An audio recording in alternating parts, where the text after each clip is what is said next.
ನಾವು ಕೇಳೋಣ. ಈ ಅವತಾರವಾಗಬೇಕಾದ್ರೆ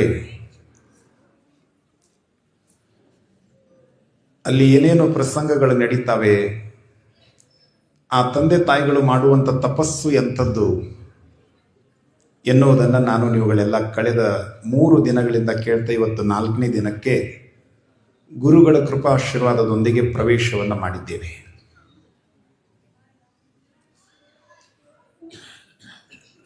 ವೀರ ಮಲ್ಲೇಶ್ವರ ಸ್ವಪ್ನದಲ್ಲಿ ಬಂದು ನಿಮಗೊಂದು ಹೆಣ್ಣು ಮಗುವನ್ನು ಕರುಣಿಸುತ್ತೇನೆ ಎಂದಾಗ ಅನಂತರಾಯರು ಅನಂತ ಆನಂದಕ್ಕೆ ಒಳಗಾಗ್ಬಿಟ್ರು. ಹೆಣ್ಣು ಮಗುವೊಂದು ಜನಿಸಿ ಬರ್ತಾ ಇದೆ ಅಂದಾಗ ನಾವೆಲ್ಲರೂ ಕೂಡ ಪ್ರೀತಿಯಿಂದ ಸ್ವಾಗತ ಮಾಡೋದು ತುಂಬ ಕಡಿಮೆ.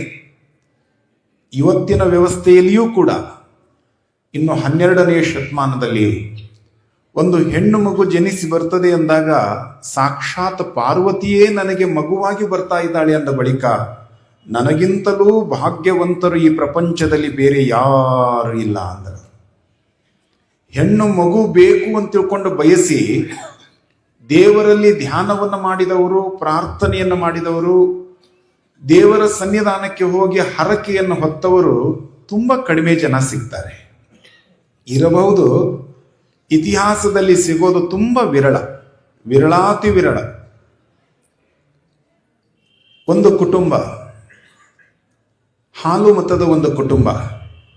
ಹಾಲು ಮತ ಅಂದ್ರೆ ನಿಮ್ಗೆ ಗೊತ್ತಾಗ್ತದೆ. ಹಾಲು ಮತದ ಒಂದು ಕುಟುಂಬ. ಯಜಮಾನನ ಹೆಸರು ಸೋಮಪ್ಪ. ಸೋಮಪ್ಪನ ಮಡದಿ ಹೆಸರು ಹನುಮವ್ವ ಅಂತ.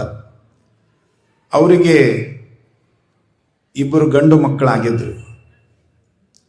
2 ಗಂಡು ಮಕ್ಕಳಾಗಿದ್ದಾರೆ. ಆದರೆ ಆ ತಾಯಿಯ ಇಚ್ಛೆ ಏನಿತ್ತು, ಹನುಮವನ ಇಚ್ಛೆ ಅಂದರೆ ನನಗೊಂದು ಹೆಣ್ಣು ಮಗು ಬೇಕು ಅಂತ. ಅಷ್ಟೊತ್ತಿಗೆ ಆ ತಾಯಿಗೆ 52 ವರ್ಷ ತುಂಬಿತ್ತು. ಕನ್ನಡದಲ್ಲಿ ಒಂದು ಗಾದೆ ಮಾತಿದೆ, 10 ಗಂಡು ಹಡಿದ್ರೂ ಬಂಜೆ ಅಂತ. ಒಂದು ಹೆಣ್ಣು ಹಡಿಲಾರ್ದನ್ನ 10 ಗಂಡು ಹಡಿದ್ರೆ ಬಂಜೆ ಅಂತ. ಮತ್ತು ಗಂಡು ಹಡಿದವ್ರು ನೀವು ಯೋಚನೆ ಮಾಡಬೇಡ್ರಿ ನಾವು ಹೆಂಗೆ ಮಾಡೋದು ಅಂತ. ಅಕ್ಕಪಕ್ಕದಾಗಿರುವಂಥ ಹೆಣ್ಮಕ್ಳನ್ನ ನಮ್ಮ ಮಕ್ಕಳನ್ನ ತಿಳ್ಕೋಬೇಕು. ಏನ್ರಿ, ಗಂಡು ಹಡಿದವ್ರಿಗೆ ಹೇಳಿದ್ನೆ.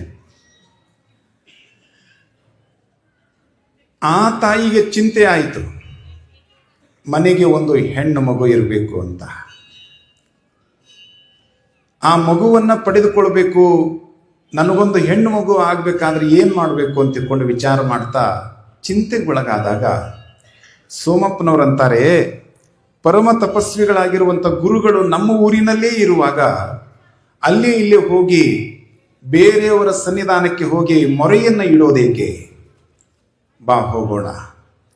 ಪರಮ ತಪಸ್ವಿಗಳಾಗಿರುವಂತಹ ಹಾಲಕೆರೆಯ ಮುಪ್ಪಿನ ಬಸವಲಿಂಗ ಮಹಾಸ್ವಾಮಿಗಳು ಅಂತ ಒಬ್ಬ ದೊಡ್ಡ ತಪಸ್ವಿಗಳು.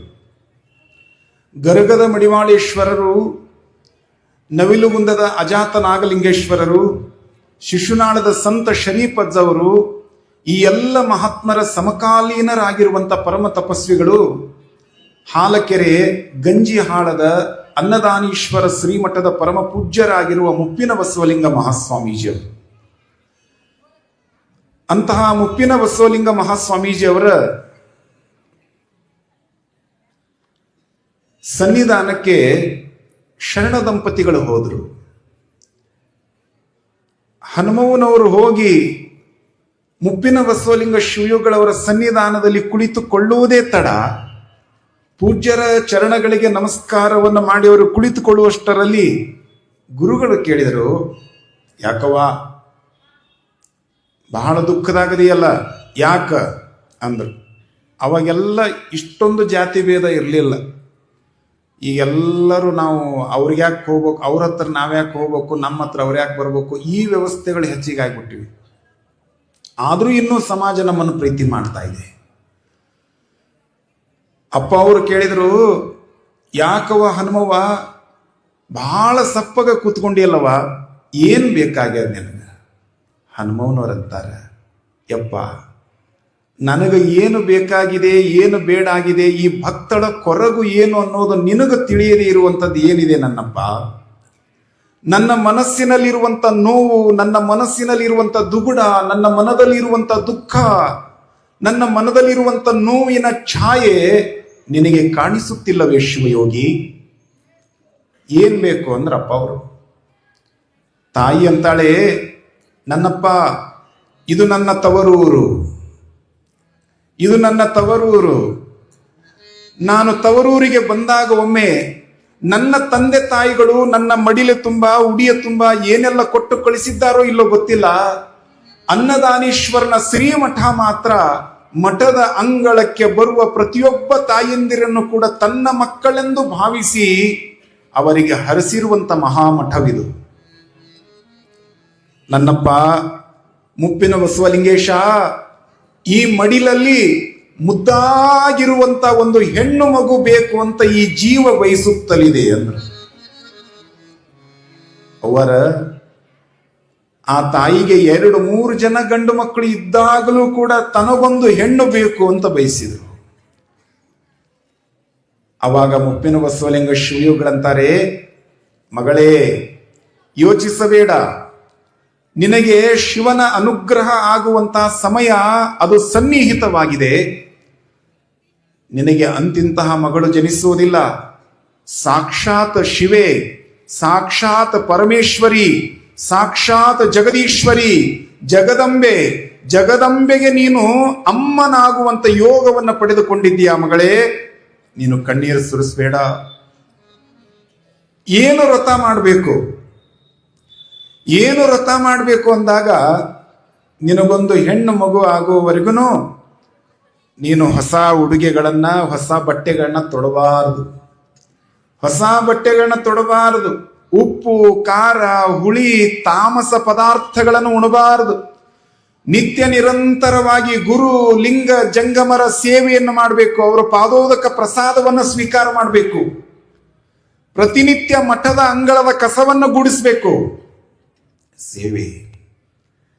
ಗುರುಗಳು ಹೇಳಿದರು, ಬನಶಂಕರಿಯ ಮಹಾಕ್ಷೇತ್ರಕ್ಕೆ ಪಾದಯಾತ್ರೆಯನ್ನು ಮಾಡಬೇಕು ಹುಣ್ಣಿಮೆಗೆ ಒಮ್ಮೆ ಅಂದಾಗ ಆಯ್ತು. ಹೇಗೆ? ದಂಪತಿಗಳಿಬ್ಬರು ಬರಿಗಾಲಿನಿಂದ ಹೋಗ್ಬೇಕು. ಪಾದರಕ್ಷೆಯನ್ನು ಹಾಕುವ ಹಾಗಿಲ್ಲ. 1000 ಕಷ್ಟಗಳು ಬಂದರೂ ಕೂಡ, ಪ್ರಾಣ ಹೋಗುವ ಸಮಯ ಬಂದರೂ ಕೂಡ ಹಿಡಿದಿರುವಂತ ವ್ರತವನ್ನ ಮಧ್ಯದಲ್ಲಿ ಬಿಡುವ ಹಾಗಿಲ್ಲ. ತಾಯಿಯ ಪಾದವನ್ನು ಮುಟ್ಟಿದ ಬಳಿಕವೇ ನಿಮ್ಮ ವ್ರತ ಪೂರ್ಣಗೊಳ್ಳುತ್ತದೆ. ಪ್ರತಿ ಹುಣ್ಣಿಮೆಗೊಮ್ಮೆ ಹೋಗಲೇಬೇಕು ಅಂದ್ರಪ್ಪ ಅವರು. ಗುರುಗಳ ಆದೇಶ. ನಾವು ಗುರುಗಳ ಸನ್ನಿಧಾನಕ್ಕೆ ಹೋಗ್ತೇವೆ ಅಂದ್ರೆ, ಡಾಕ್ಟರ್ ಹತ್ರ ಹೋಗ್ತೇವೆ ಅಂದ್ರೆ, ಡಾಕ್ಟರ್ ಹೇಳುವಂತಹ ಪ್ರತಿಯೊಂದು ಸಲಹೆಗಳನ್ನ ಪಾಲನೆ ಮಾಡಲೇಬೇಕು. ಗುರುಗಳ ಸನ್ನಿಧಾನಕ್ಕೆ ಹೋದಾಗ, ಇಲ್ಲ ಇಂಥ ಸಮಯಕ್ಕೆ ನೀವು ಈ ಕಾರ್ಯವನ್ನ ಮಾಡಬೇಕು ಅಂತ ತಿಳ್ಕೊಂಡು ಗುರುಗಳು ಹೇಳಿದಾಗ, ಅಪ್ಪ ಅವ್ರು ಅದನ್ನು ಬಿಟ್ಟು ಬೇರೆ ಡೇಟಿಂಗ್ ಮಾಡೋಣನ್ರಿ ಅಂತ ಮತ್ತೆ ನೀವ ಹೇಳಬಾರ್ದು. ನೀವು ಹೇಳುವ ಹಾಗಿದ್ರೆ ಅಲ್ಲಿ ಹೋಗ್ಬಾರ್ದು. ಶ್ರೀ ಗುರು ವಚನದಿಂದ ಅಧಿಕ ಸುದೆಯುಂಟೆ.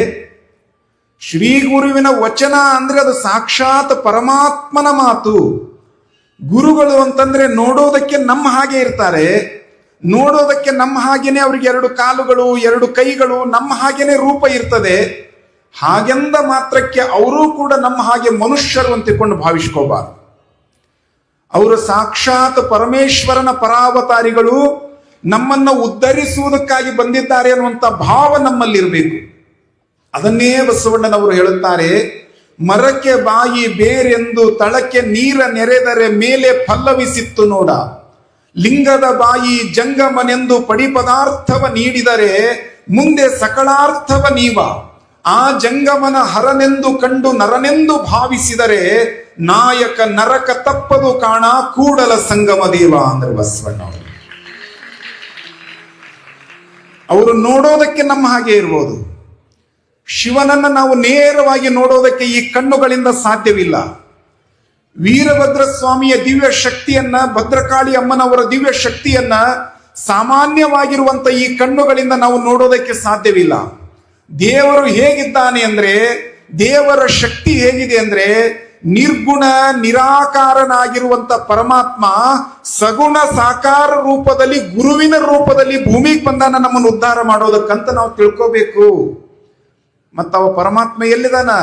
ನಮ್ಮ ಒಳಗ ಅದಾನ. ನಮ್ಮ ಒಳಗ ಅದಾನ. ಎಲ್ಲರ ಒಳಗೂ ಅದಾನ. ಎಲ್ಲರ ಒಳಗೂ ಇರುವಂತ ಪರಮಾತ್ಮನನ್ನ ನಾವು ಕಾಣ್ಬೇಕಾಗಿತ್ತಂದ್ರ ಗುರುವಿನ ಅನುಗ್ರಹ ಬೇಕು. ಈ ಕೈಗಳಿಂದ ಆ ಶಕ್ತಿಯನ್ನು ಮುಟ್ಟೋದಕ್ಕಾಗೋದಿಲ್ಲ, ಈ ಕಣ್ಣುಗಳಿಂದ ಆ ಶಕ್ತಿಯನ್ನು ನೋಡೋದಕ್ಕಾಗೋದಿಲ್ಲ, ಈ ಮಾತುಗಳಿಂದ ಆ ದೇವರ ಶಕ್ತಿಯನ್ನು ವರ್ಣನೆ ಮಾಡೋದಕ್ಕಾಗೋದಿಲ್ಲ. ಅವ ಹೇಗಿದ್ದಾನೆ?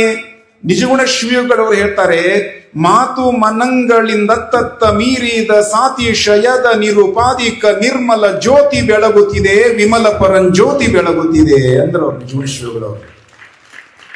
ಅದು ಮಾತು ಮನಂಗಳಿಂದ ಅತ್ತತ್ತ ಈ ಇಂದ್ರಿಯಗಳಿಗೆ ಗೋಚರವಾಗುವಂಥದ್ದಲ್ಲ, ಇಂದ್ರಿಯಾತೀತವಾಗಿರುವಂತ ಅವ್ಯಕ್ತವಾಗಿರುವ ಅಗೋಚರವಾಗಿರುವಂತ ಶಕ್ತಿ ಅದು. ಅದು ನಮ್ಮೊಳಗ ಐತಿ.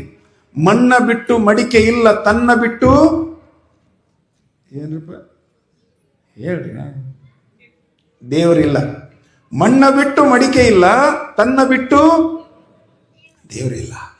ಈಗ ನೀವೆಲ್ಲ ದೇವಸ್ಥಾನಕ್ಕೆ ಬಂದಿರಿ.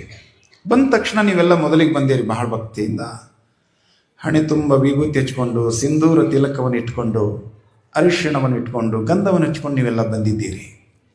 ಬಂದ ತಕ್ಷಣ ನೇರವಾಗಿ ವಿರೂಪಾಕ್ಷನ ಸನ್ನಿಧಾನಕ್ಕೆ ಹೋಗ್ತೀರಿ, ಭದ್ರಕಾಳಿ ಅಮ್ಮನವರ ಸನ್ನಿಧಾನಕ್ಕೆ ಹೋಗ್ತೀರಿ ತಾವೆಲ್ಲ.